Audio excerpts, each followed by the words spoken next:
Dans quelques instants, le peuple de Dieu que nous sommes aura la joie de compter parmi sa famille Lily Rose, Manon, Roxane, Gabin, Ambre. On pense aussi à Victor. Mais Victor, on s'occupera de toi dans quelques temps. Bon, je te réserve, il y aura encore assez d'eau pour toi.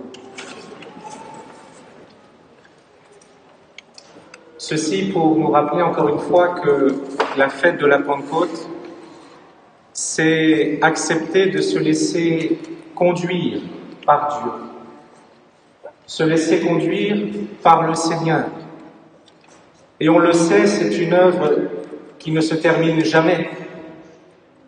On a besoin de se laisser faire pour que l'Esprit Saint s'empare totalement de notre regard, de notre cœur et de nos mains. Car on le sait, nous voyons encore la vie du monde à travers les différentes guerres, comme par exemple encore aujourd'hui en Terre Sainte.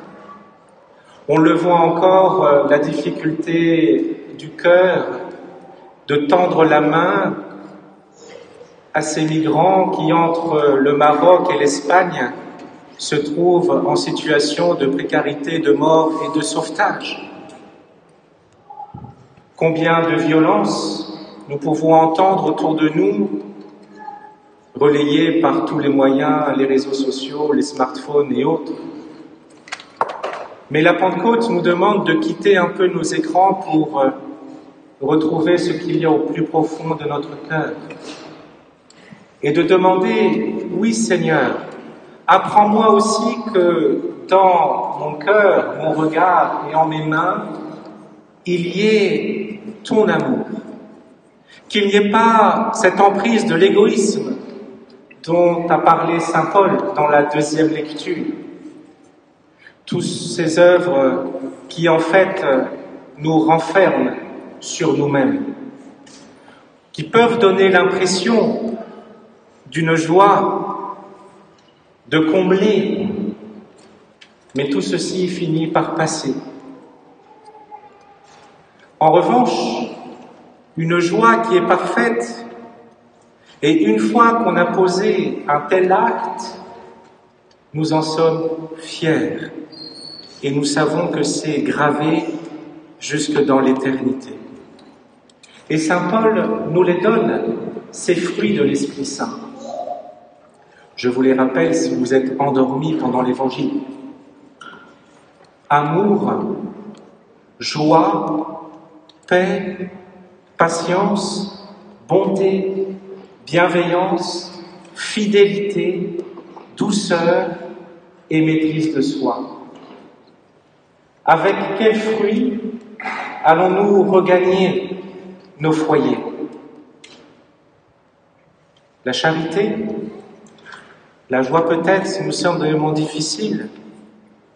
Comment déposer la bonté alors que peut-être nous sommes dans la morosité?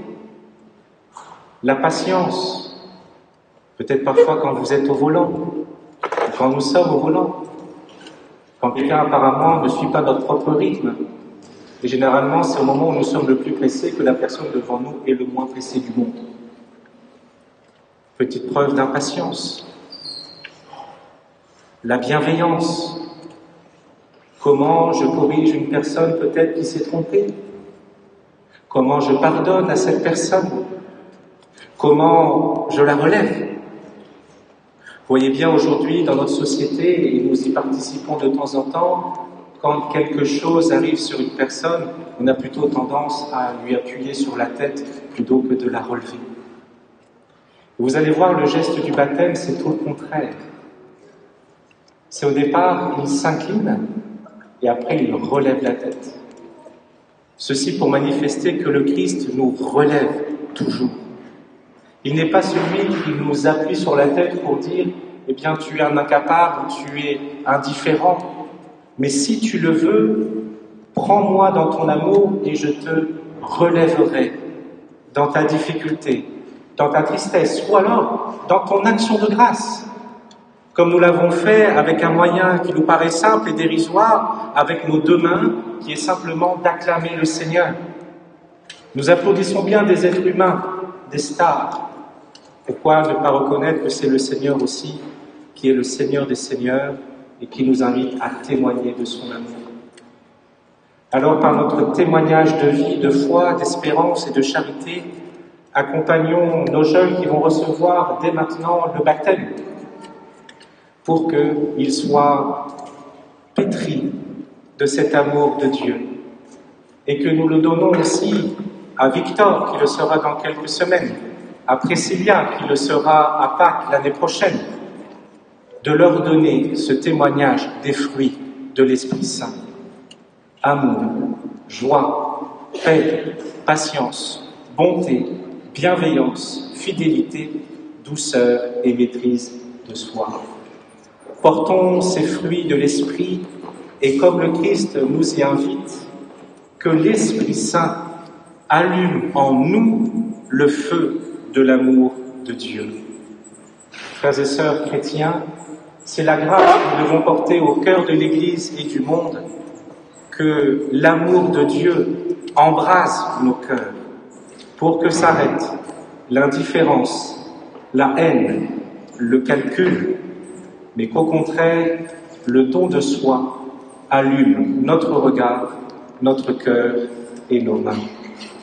Oui, Saint-Esprit, viens en nous et fais de nous des apôtres bien-aimés. Nous nous livrons aux fruits de l'Esprit Saint. Dans le labeur, soit notre repos. Dans nos blessures, soit le baume précieux qui nous guérit. Soit l'espérance de nos cœurs. Réchauffe-nous dans l'indifférence ou la tristesse, afin que l'Esprit de Dieu entre en nous et y demeure à jamais, au nom du Père et du Fils et du Saint-Esprit. Amen. Alléluia.